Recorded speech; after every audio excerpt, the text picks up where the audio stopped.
राम राम दोस्तों, मैं आपका भाई धर्मा जिंदड़। तो दोस्तों, आज मैं आया हूँ पुंडर गांव के अंदर।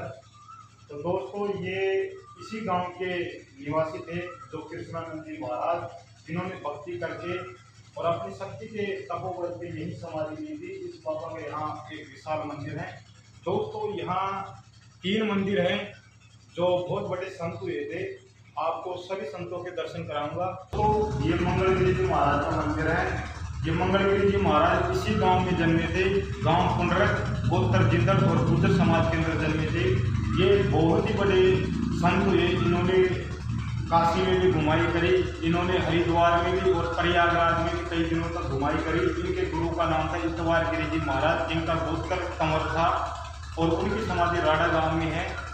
इन्होंने यहाँ इस गांव के अंदर आगे पुंडरक में लालगिरी जी महाराज की कई दिनों तक तपस्या करी थी, भक्ति पूजा पाठ करी थी और इन्होंने इसी गांव के अंदर अपनी समाधि ली।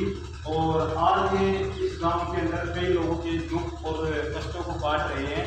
और सुना और जहाँ संत नहीं होंगे, संतों के बिना ये संसार नहीं चलता, क्योंकि राख हो जाता है बिना संतों के। तो राम राम दोस्तों, ये लालगिरी जी महाराज हैं। ये बहुत ही बड़े तपस्वी और संत थे। एक बार कहते हैं कि इस गांव के अंदर एक ऐसी महान बीमारी आ गई थी जिसमें डांगर, पशु और आदमी मरने लगे थे। तो इस बाबा ने इस गांव का 3 दिन का बंधन किया था, जिसके अंदर जो वो बीमारी थी वो दूर हुई। और इस बाबा ने कई बार यहाँ अपनी शक्ति और अपने चमत्कार दिखाए, जिससे इस गांव के अंदर, पुंडरक गांव के अंदर ज़्यादा मान्यता हुई। और बाबा का जैसे कई स्थानों पर जैसे बहुत ज़्यादा मान्यता है। बाबा ने कई स्थानों के ऊपर अपने चमत्कार और अपने शक्ति और अपने तपस्या करी थी। और आखिरी में तपस्या करके इस गांव के अंदर समाधि ली और यहाँ के